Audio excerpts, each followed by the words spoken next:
Well, good evening. I'd like to welcome everybody to the midweek Bible study. Hope everybody, that weather has been, and it's supposed to be cold again tonight, but it's supposed to warm up Friday, and then rain Saturday, and then snow again Sunday, and then Monday the 16th for the high. Yeah. For Friday you could. And hope it didn't freeze over before you got back in it at 16. I know the first couple of days next week is going to be really cold. And then after that, I think it's going to be around 30 maybe. But I'm going to tell everybody if they're online, on Facebook, I've got my phone up here. And if you have a prayer request, put it on there and I'll check it before we do the prayer requests tonight. And I'll update it with those. I'm going to go over the announcements real quick.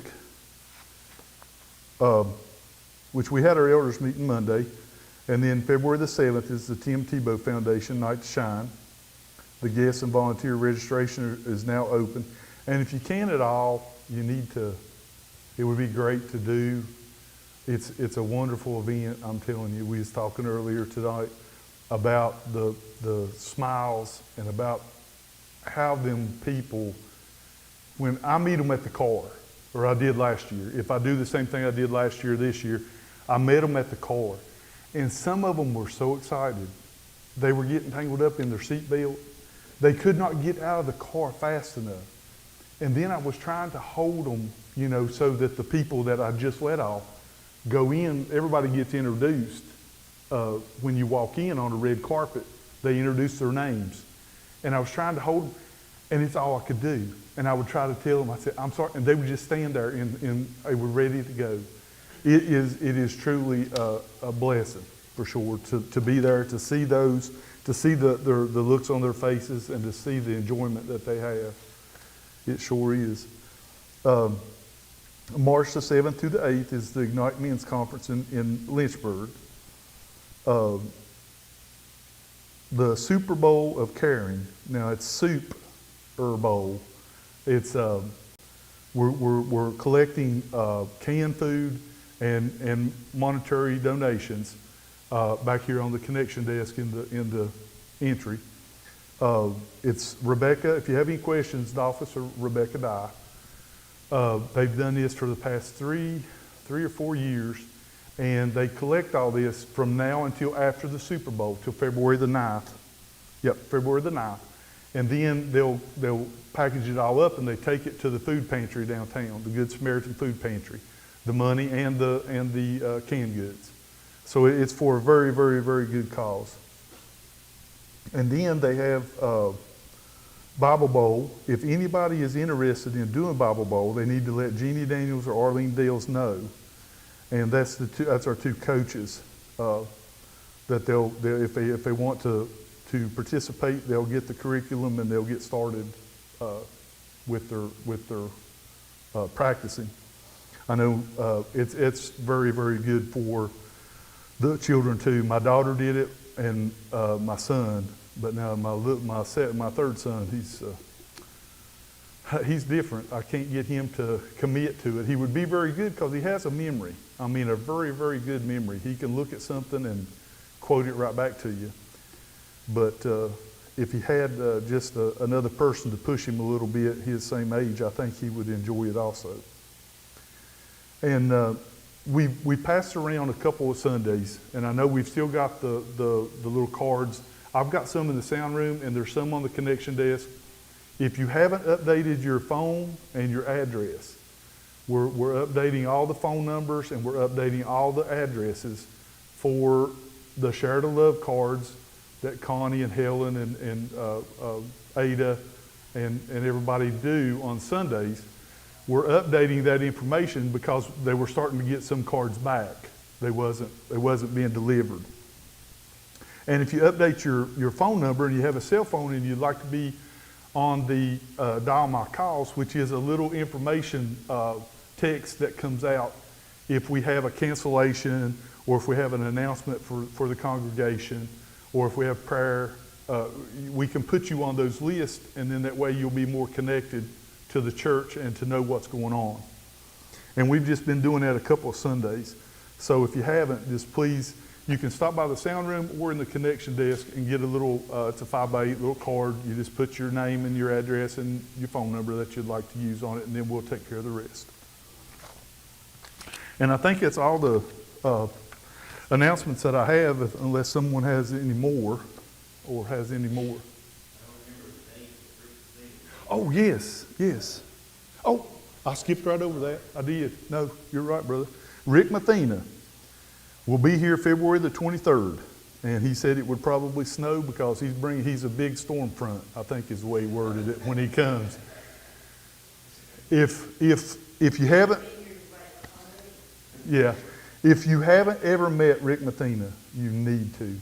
He did a Bible lesson on Revelation for us starting, I don't know, it was last winter, and it went all the way through the summer. I know one of the last classes was around the 4th of July because that was one of the times he goes to on vacation to see his kids. About the only time that he gets all year. He runs Christian Acres Camp at Blue Well. He is a super man, I'm just telling you. He's always funny. He knows the Bible inside and out. He used to teach it in college. He is just a super man. He's very, very knowledgeable and very, very interesting when he's here and does a message for sure. Thank you, brother. I skipped right over that. Okay, well, we're going to start our song service tonight. Our first song was going to be 564, I Must Tell Jesus. And we're going to sing verses 1 and 3. 1 and 3.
Okay, for our second song, it's going to be 659, I Love to Tell the Story.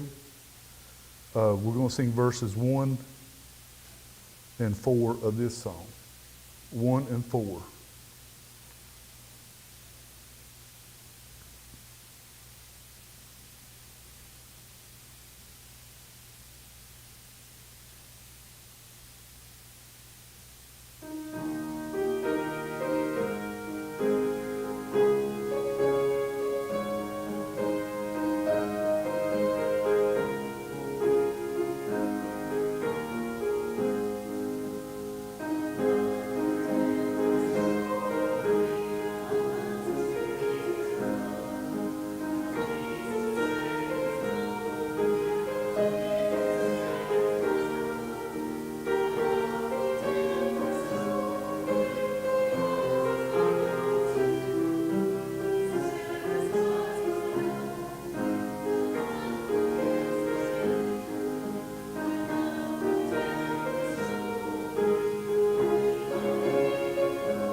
Okay, for our prayer song tonight, it's going to be 793, There's a Garden. 793. We're going to sing verses 1 and 4. And if you have any additions, just pass them to the inside aisle and Brother Larry will bring them up. And I'll check Facebook when we get finished. So 793, There's a Garden, verses 1 and 4.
Thank y'all for saving me there.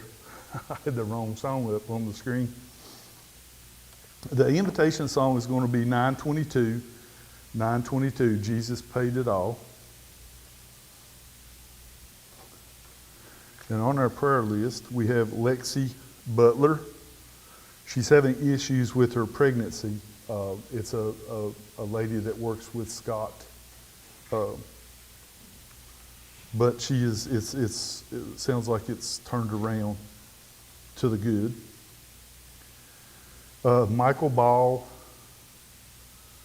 It's Michael Ball is in the hospital. It's Amanda Altizer's brother. The Leonard Stiltner family passed away Sunday evening. Shirley Hunt is having heart problems. Paula Larry Peyton Stiltner. I know Sister Paula wasn't feeling well earlier in the week. I think Monday. She had went to the ER in Bristol. I think that was on the prayer text. So I hope she's feeling better. Kennedy Watson. She's a 2-year-old that's in Roanoke after a seizure.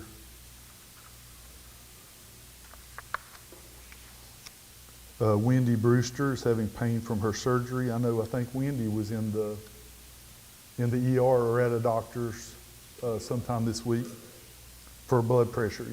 Yeah, that's what it was. The family of Joe Dales. Joseph Abuda, he's in Africa. It's a gentleman that Brother Allen met when he went to Africa. Was it last year? It was last year. It was a gentleman that he met over there and formed a relationship with. The family of Buster Large, he passed away Saturday, I think. Ann Dye is in the hospital. Aaron and Alexa and the new baby, Holston. I think I talked to Frank Monday. I haven't talked to him since, but I talked to him Monday and he said everybody was doing much better. And they hoped that they'd get to come home soon. But I haven't talked to him since then. That was Monday evening. The California wildfire victims, that's a That's a very sad sight if you watch it on TV. It just looks, I don't know, it's unbelievable really to see they'll show a before and after picture. It's just unbelievable. Lisa Marie Helmendahler family. Betty Sargent is having cancer surgery.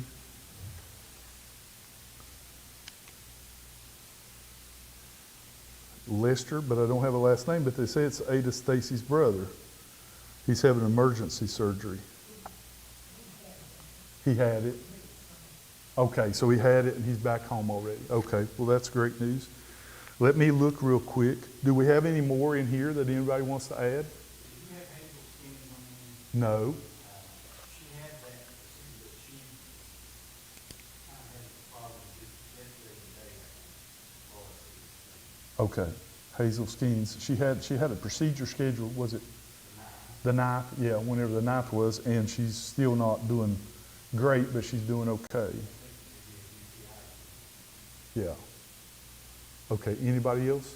You had our granddaughter, Zaylee Johnson, You'll have to help me with the Zaley, honey, sorry. Z-A-L-E-I-N-A. Z-A-L-I. She's 12 years old and she passed out at school before Christmas and we didn't EKG on her. That came back out normal. And on the 24th, next week, she'll see a pediatric cardiologist. So we'll be moving from the 24th. Okay. And what was her last name, sorry? Johnson. Johnson, I got you, Okay. Okay. She got it. Well, I know last week I think Lonnie had it. So we need to remember Sue Bailey. She has COVID.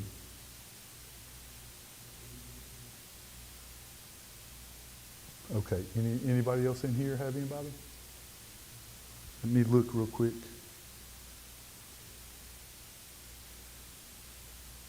I think Josh already checked it, didn't you, Josh? Yep. Okay. Okay, brother, would you mind to have a prayer for our prayer list, please? Everyone's kind of gracious and Father, thank you so much for blessing us to be able to come to your house this evening, Lord. Bless those ones that are less fortunate and not able to come, Lord, Jesus.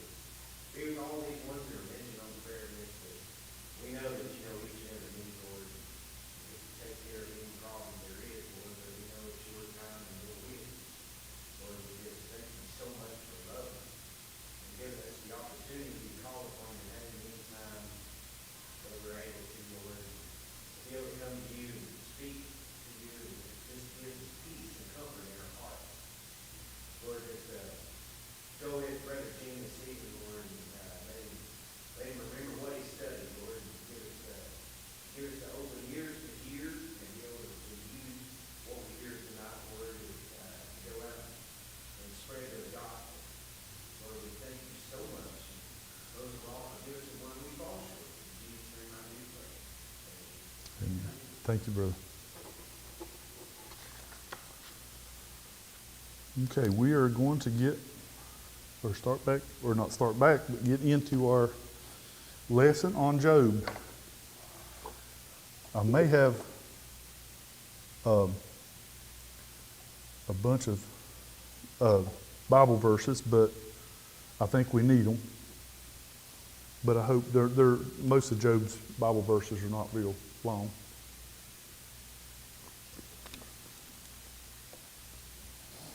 And in this lesson tonight, we're going to be looking at chapters 20 and 21, and it's titled False Accusations.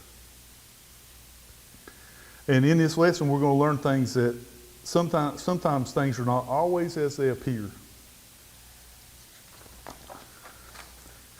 I'm going to tell you a story about this little boy that Monica Dickens wrote a book about called Miracles of Courage. He's a 2-year-old toddler. His name is David, and he's being treated for leukemia in the Massachusetts General Hospital in Boston. The physician in David's case is Dr. John Truman. He had only gave the child 50-50 chance of surviving the illness. Little David went under numerous painful treatments and blood tests. His mother, Deborah, found it hard to watch her little boy suffer. Although David was always cried during the painful treatments, he never cried in the waiting room.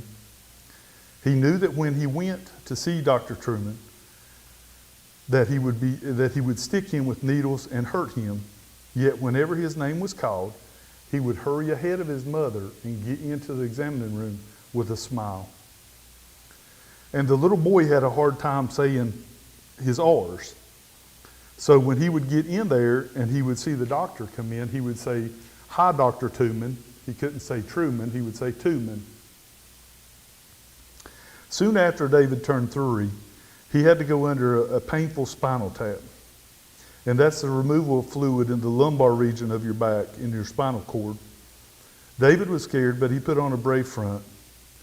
His mother told him that Dr. Truman was always there to make him well, and that he didn't want to hurt him. Dr. Truman has to do this to make you well, honey, is what she told little David. And she said, "I know it hurts, but Dr. Truman only does it because he loves you." The procedure was horribly painful. Deborah was in agony, watching her son squirm and scream. It took 3 nurses to hold him down. And when it was over, the little boy, soaked in sweat and tears, looked at the doctor and said, "Thank you, Dr. Truman, for my hurting." The spirit of this little boy reminds us of the spirit of Job, because the little boy is going through a lot of stuff and a lot of pain, and so is Job. But the spirit of this little boy reminds us of the spirit of Job, a man who suffers for reasons he did not understand. In his pain, Job has squirmed and sobbed and screamed out to God, and yet Job's eyes, through full of tears, were never held or never lost the trust and the faith of the God that he served.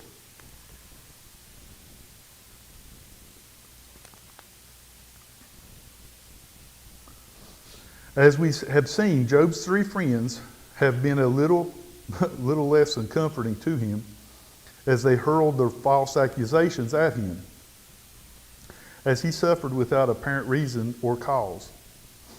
But Job is not alone. The Bible records many stories of people who suffered greatly. And if we examine those stories, we can always find the presence of unkind or untrue words that have been leveled against someone. Recall the story of Joseph. At the hands of his own brother or brothers, he was cast into a pit and sold to a traveling slave trader. He landed on his feet in Potiphar's house, only to be falsely accused by Potiphar's wife by trying to rape her. He ended up in prison and was soon forgotten. He did nothing wrong, yet he suffered greatly. And if we look at Moses, as constantly was on the wrong end of criticism from the Israelites, even though God had used him to bring them to their freedom from Egypt.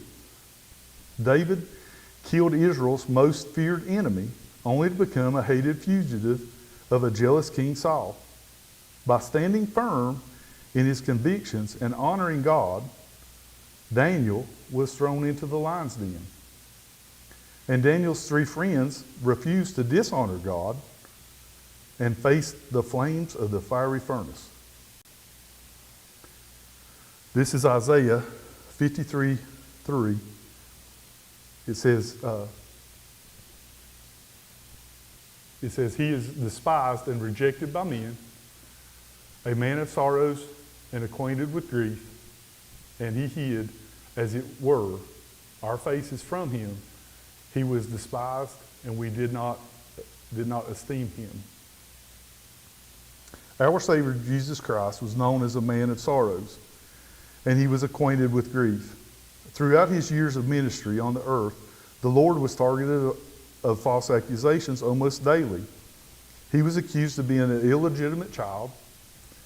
He was accused of being a drunkard because he was always eating with sinners. He was accused of being immoral because he helped a prostitute. He was accused of being demon-possessed because he healed people. He was accused of blasphemy, sedition, and ultimately went to the cross because of a false accusation of his enemies. And it was all falsely accused. Jesus, who gave these words to those who sometimes falsely accused and are maligned. And it's Matthew 5, verses 10 through 12. Blessed are those who are persecuted for the righteousness' sake, for theirs is the kingdom of heaven. Blessed are you when you revile and prosecute you, and say all kinds of evil things against you falsely for my sake. Rejoice and be exceedingly glad, for great is your reward in heaven. For so they persecute the prophets who are before you. In chapters 20 and 21, we find Job a such persecuted position again. Job's friend Zophar is back to terrorize Job with his arrogant assumptions and accusations.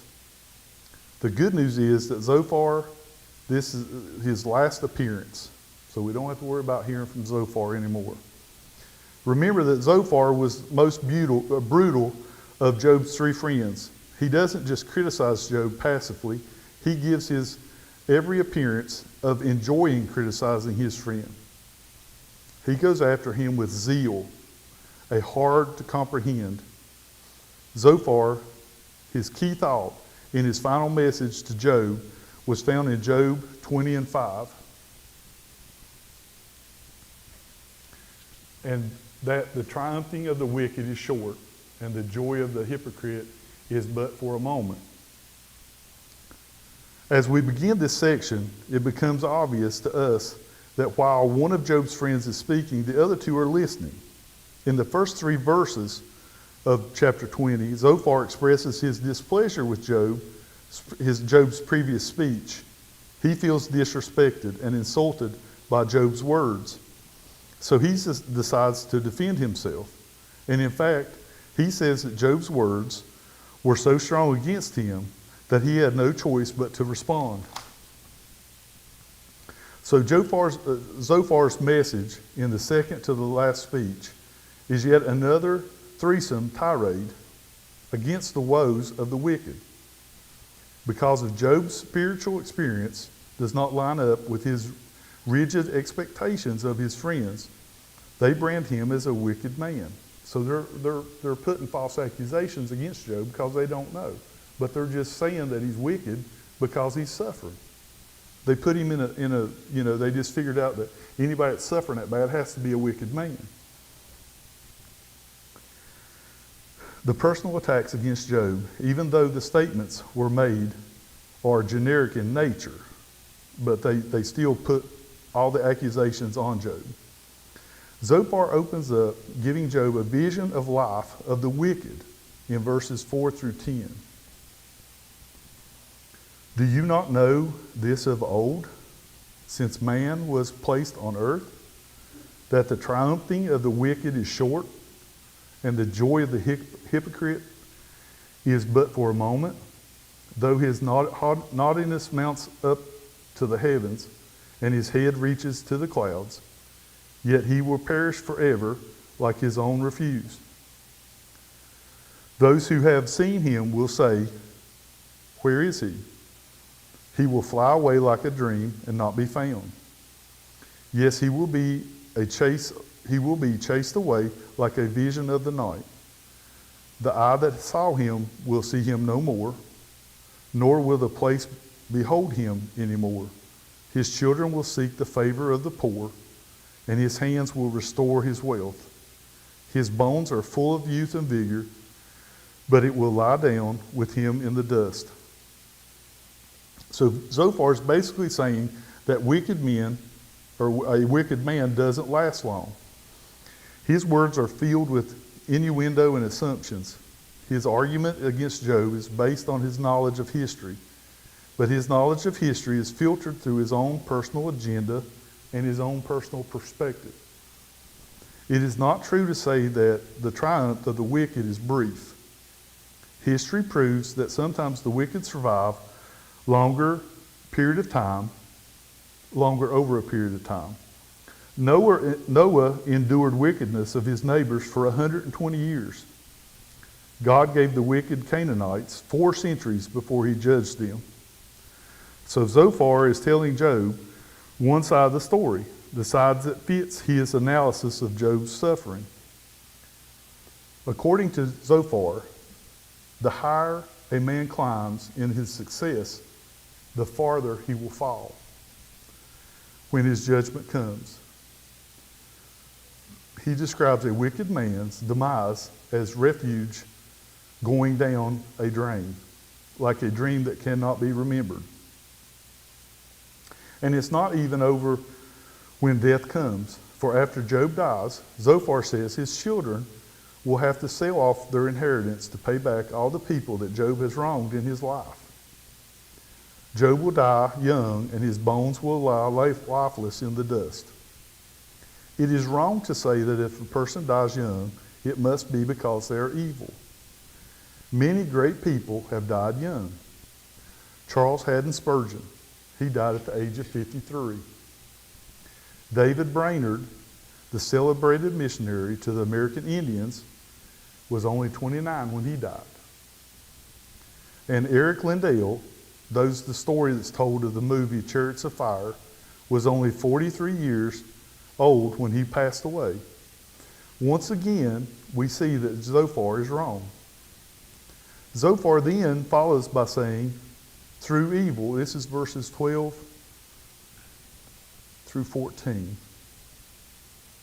Though evil is sweet in his mouth, and he hides it under his tongue, though he spares it and does not forsake it, but still keeps it in his mouth, yet his food in his stomach turns sour. It becomes cobra venom within him. He paints a picture of a wicked person enjoying wickedness. He says it's like eating something delicious and he does not want to swallow it because it is so sweet and satisfying to his taste. But according to Zophar, sooner or later that sweet taste will turn evil and turn into poison and become like a venom of a snake within his system. Continuing his metaphor about things we ingest, Zophar tells Job that a wicked person will be caused to spit out the riches that he has received from taking advantage of people. He tells Job that the satisfaction of the ill-gotten riches will be short-lived, and that the wicked person's good life of streams and rivers flowing with honey and cream will soon end.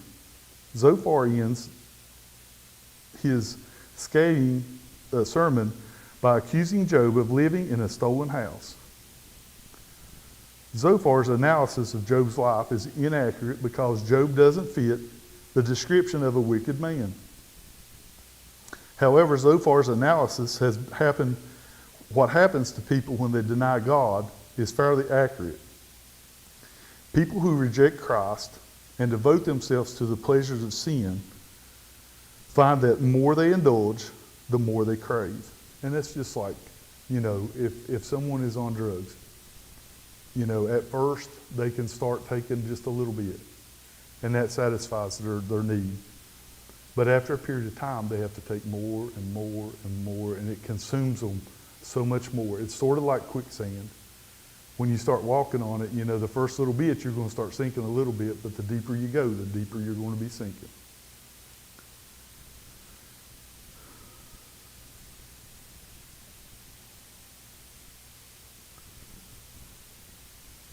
And, okay, lest they enjoy it.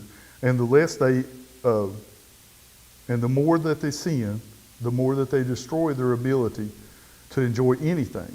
It's just a vicious cycle. That is what Zophar is saying, and it is true description of the wicked. The problem is that Zophar is saying a true thing about the wrong man. But we can learn from the truth of his presence even through the he misdirected it toward Job. Zophar concludes by presenting a startling vision and judgment that will befall the wicked. It's in verse 27. He says that of the wicked man, the heavens will reveal his iniquity, and the earth will rise up against him. In these verses, Zophar gives an eloquent speech, and only the problem is that his words, that they are totally untrue. The eloquent oratory is only impressive when it conveys the true story. Here is Zophar telling Job that his end is near and that not even his riches will save him. The wicked man will experience total distress and misery and God's burning anger. And believe Job to be wicked, Zophar tells Job that God is going to rain down his blows upon him and that he will be dragged into the court of heaven where he will be found guilty. What a distorted picture of life and the death of Job. But one good thing, we won't hear much more from Zophar. In chapter 20 is a fiery diatribe of life. Then in chapter 21 is a thoughtful discussion about life. Job is about to place his argument on the table that will defy and ease the cause and effect formula of his three friends. He knows something is about to he knows that something is about to prosper himself, as he is once one of the wealthiest men who ever lived. He was obviously observed wealth in others too, and had how they handled it. If Zophar, Eliphaz, and Bildad were speaking the truth, then everything Job was experiencing without meaning, nothing would be more than a great empty cruelty. But it's not true for Job. This is about Job. Job is about to take Zophar's words apart one point at a time. Before offering his argument, Job begins by making a personal appeal to Zophar. And the next verse is going to be 21, 2, and 3. Job begins by saying, "Listen carefully to my speech, and let this be a consolation. Bear with me that I speak, and after I have spoken, keep mocking." A Greek philosopher, Zeno, made a very important statement. He said the reason we have 2 ears and 1 mouth is that we need to listen more and talk less. That's why we have 2 ears and 1 mouth. And all Job asks his friends is to hear him out. And he says after he is done, Zophar has the permission to resume his mocking. Job then pleads to them, "Look at me and be astonished. Put your hands over my mouth." Job appeals to his friends to see things differently so that they would be able to say things differently. He's wanting them to see the true light instead of them just putting their own opinion on Job because he's suffering. And if they would only look, they would realize that he was not complaining against God or complaining against them, but against God. His instructions to cover their mouth and their hands over was wonderful advice for us too, because sometimes words can really hurt people, and sometimes, like we've been talking about, false accusations sure can devastate people and destroy people. And when we put our hand over our mouth, it's not to cover up a cough, but to make sure we don't say something we shouldn't. And I didn't put this in here, I apologize, I missed it. Psalms 141 and 3 puts it this way: "Set a guard, O Lord, over my mouth. Keep watch over the door of my lips." We want to be an encouragement to our friends. We need to try to see things the way they see them. We need to be humble enough to admit that there might be another point of view than our own. And all it takes sometimes is just to open our eyes and be quiet and look at the people with empathy. Job is now going to go from his appeal to the argument. In these verses, Job essentially is going to make his arguments refuting each of Zophar's points in the previous chapter. And then the next verse we're going to be is Job 21:7. Zophar said, the wicked always die young. So Job simply asked his friend this question in verse 7. Why do the wicked and become old? Yes, become mighty in power. Job rejects the idea that the wicked are weak and short-lived. In fact, Job cannot understand why the wicked seemingly live on their own righteousness while he is dying as a righteous man. Job observes that those who reject God often Job observes that those who reject God often see their children established, while he has lost all 10 of his children. In verse 8.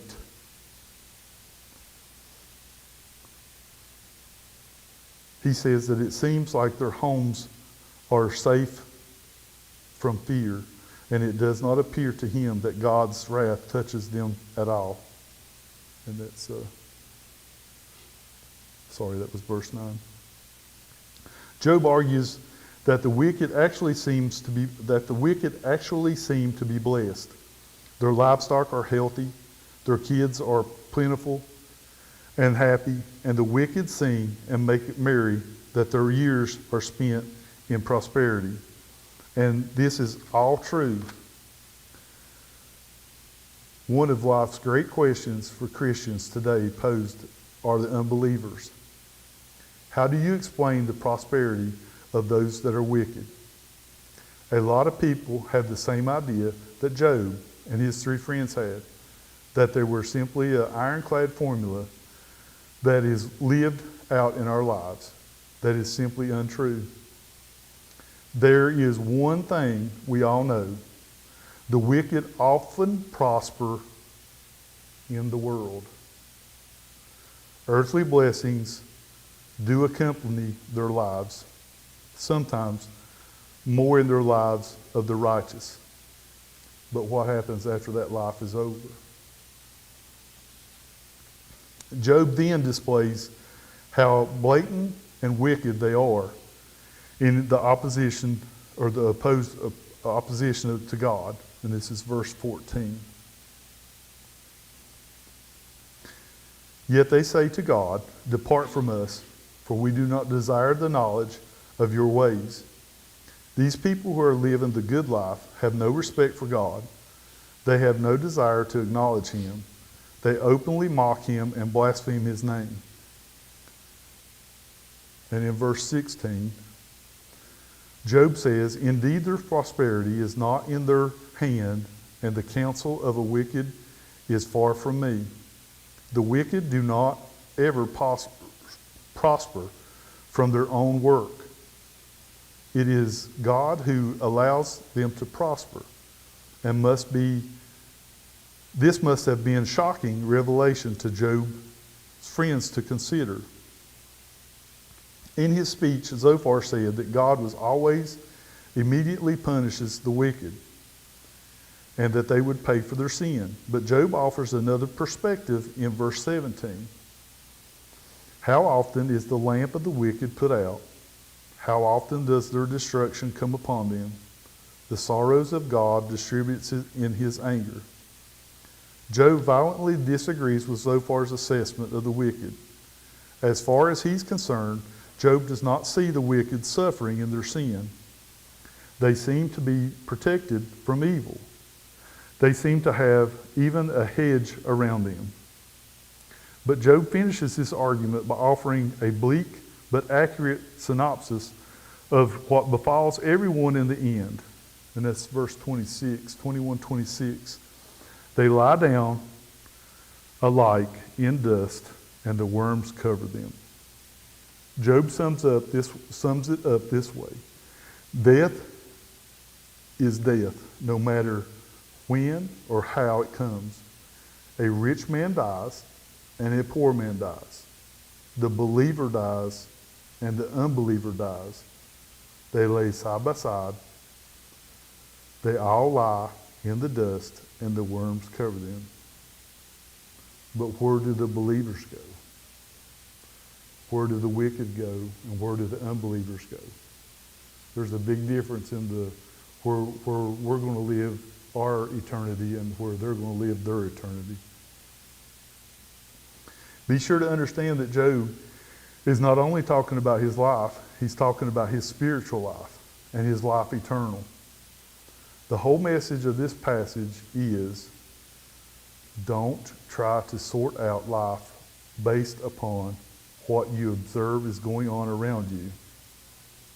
Only God has the eternal perspective on it all. Zophar believed that the judgment came in his life, and that it is true that some people are judged for their sin in this life, but Job knew that there was more than just his misery on this earth, of his earthly life. Hebrews 9:27 puts it like this: and as it is appointed for men to die once, but after this the judgment. Only true judgment will come before the throne of the Almighty God. Job concludes his chastening of his friends in verse 34. And I did not have that on there, sorry. How often can you comfort me with empty words, since falsehood remains in your answers? In this passage, Job tells his friends that he is on to them. In verse 21-27, Job says, look, I know your thoughts, and I know your schemes, which would wrong me. Job tells his friends that he has them all figured out. He knows that they are absolutely certain that they have fully understand the miseries of his life. But he proceeds to tell them that all of their assumptions are based upon their own ignorance and pride. He even tells them in verse 29, I did not get that one, sorry. He often tells them in verse 29 that they have not heard, that they have not even bothered to ask the advice of people who have traveled the road, of the people who have seen and known life. It turns out that these three Old Testament characters have a lot in common with the infamous New Testament group of Pharisees. Even though the Pharisees did not merge as an organized movement until the centuries after Job was written, Eliphaz, Bildad, and Zophar act very much like these pious men. We will define the Pharisees as someone who is outwardly righteous, but inwardly unrighteous. The Pharisees is a person who merely poses as goodness and does not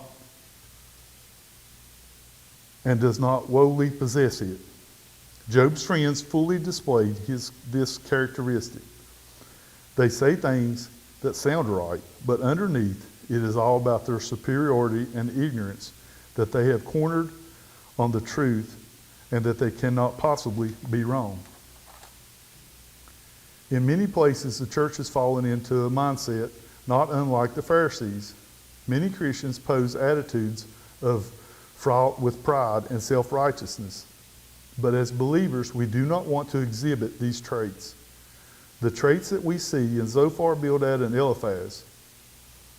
The book of Job was written in part to show us how wrong these three friends were and to warn us against treating people the way they treated Job. Therefore, we need to be careful about how dogmatic we become about things that we cannot know. The problem is that we are soft and uncommitted about things that we do not know. the dogmatic and ignorant about things that we can't know. We need to reverse that. Let's never be ashamed to stand up and be counted for things that we are absolute. But let's also be careful that we do not just run over people with our own arguments like Zophar. Zophar and his companions tried to put God in a box. And they thought that they had God figured out completely. But God does not fit in any box. God is awesome and great, and he always surpasses all of our human understanding. And when we put God in a box, we lose the insight that can come from understanding the majesty and the hope and the love that he can alone bring us. So instead, let's use a basket. Let's just bask in the glory of God. Let us accept the many facets of his life will be mysterious because of some of the things we do not understand, and because we have the ability to, he alone has the ability to see into eternity and know the depth of God's holy design. And let's be stewards of grace and love, especially to those who bear the weight of suffering in their lives. And that gets us through chapters 20 and 21. But we need to remember that. We need to remember. I like that saying. That's why we have 2 ears and 1 mouth.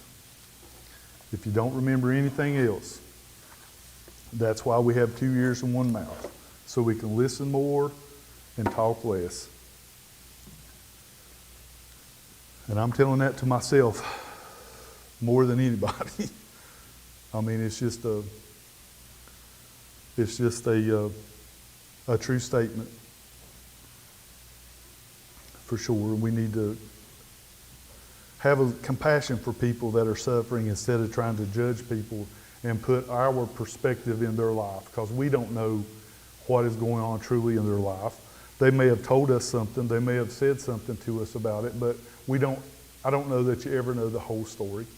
So we shouldn't judge somebody or put our own righteousness on them instead of doing what the Lord would want us to do. Have some compassion and love and understanding toward them instead of trying to put them down and act like they are more holy than the ones that are suffering. And I'm going to ask everyone to stand. We're going to sing our invitation. And if anyone here that's not in the family of God, we'd ask you to come at this time so we could remedy that problem and make sure that you've got the eternal life that's waiting for everyone. It's a gift that's laying right there. How many people likes getting gifts? That gift right there is you couldn't put a price tag on that gift. So if anyone needs to come, please come anytime, day or night. Brother Allen said it Sunday night right here. If you have if you want to come, you give us a call. We'll meet you here. We have no problem. Somebody will be here. One of us would meet you here, or a group of us would meet you here as soon as we could. So if anybody needs that, please reach out to us. And we're going to sing Jesus Paid It All, which is 922, and we're going to sing verses 1 and 3.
Well, I would like to thank everybody for their kind attention.